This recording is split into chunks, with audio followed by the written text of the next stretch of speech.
Today we're going to take a break from the Resident Evil stuff we've been doing lately with the Steam Deck performance videos. Instead, we're going to cover the BFG edition of Doom 3. I initially thought it would be a no-brainer for some of these older id Software games to run perfectly, and yet Quake 4, the game I was originally going to test for this video, proved me wrong, offering no gamepad support and surprisingly poor performance on the Steam Deck. And even this game was its own roller coaster of testing. Anyways, let's dive right in. Here is how I've gotten Doom 3 BFG edition to run on the original Steam Deck. For a bit of context, this is the BFG edition of Doom 3 that had playable versions of Dooms 1 and 2 bundled in, modified the flashlight into being a toggle instead of a weapon, and has natural gamepad support as compared to the original PC release. With launch options, you don't need to change anything to get perfect performance. You can leave it alone as the game doesn't need proton layers to run as it should, but you will want to go into community control layouts to prevent the mouse and keyboard template from loading automatically. There are a bunch of really good controller and gamepad layouts that you can choose from, but you will still need to either use a mouse or the touchscreen to navigate the settings on the main menu and enable controller input for the Steam Deck's controls to be used.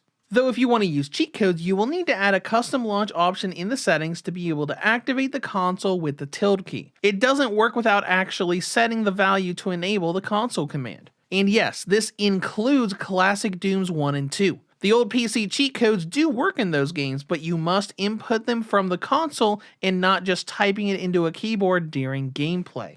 Now let's talk about how the games play. Doom 3 is basically flawless. I did notice that some settings were down or off by default. Resolution was down in the 1100s by 720, so I increased that to 1280. I also turned on anti-aliasing and flash shadows. However, I would not recommend using motion blur. I turned it on and in some levels it was fine, but the hellhole final level had constant warping glitches. Because of that, I just leave it off. With that in mind, the game just sticks to 60 FPS, only really dipping down during loading screens and some of the more cinematic cutscenes. I did a fair amount of testing and jumping around levels with the cheat codes, trying to push and test it. The Cyber Demon fight was fine, and that one random room in Alpha Labs that made the Switch version of Doom 3 drop frames is fine here as well. So what more can you even test? I went back into cheats and just started spawning enemy after enemy. And don't do that. Let's just say it wasn't a very good idea to spawn in 20 cyber demons in the final boss arena. Frame rate tanked to 5 FPS and the whole game sort of just broke.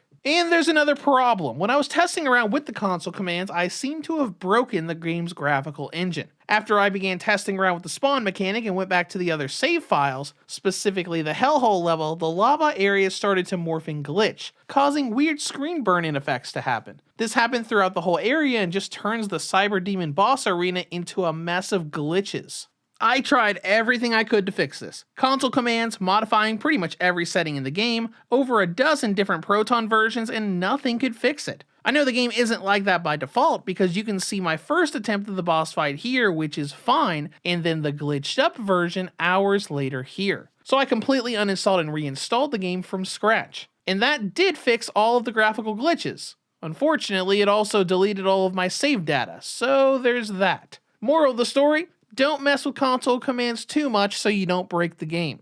Next, the bundled in ports of Doom 1 and Doom 2. The first thing you'll notice is 35 FPS. The games were actually designed this way in this port, and if you look around online and see postings and discussions, they will claim that this cannot be changed outside of very specific third-party mods. And that is not entirely true. Just go into console commands, you know, that thing I've just recommended you not to use too much, and you can unlock the frame rate and put it at 60. But there's a catch. This increases the speed of the game to accommodate for those extra frames. Sure, it runs at that buttery smooth 60 FPS, but everything is faster. Enemies, firing weapons, everything. So either increase that at your own risk, or stick to that new release of Doom 1 and 2 that just came out recently to be able to have a much better 60 FPS experience. Next up is battery life. A bit surprising, but Doom 3 BFG actually gets you over 4.5 hours on a single charge. And if you're playing its versions of the classic Doom games, that will increase to around 6 hours of battery life.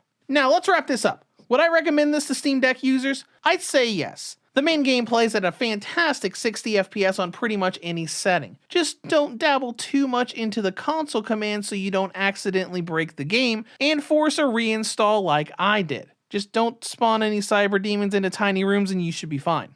And that's all I've got for you today. I'll be back soon with more handheld PC performance and reviews. If you have any comments or questions, feel free to leave them below. Thank you for watching, and have a great day.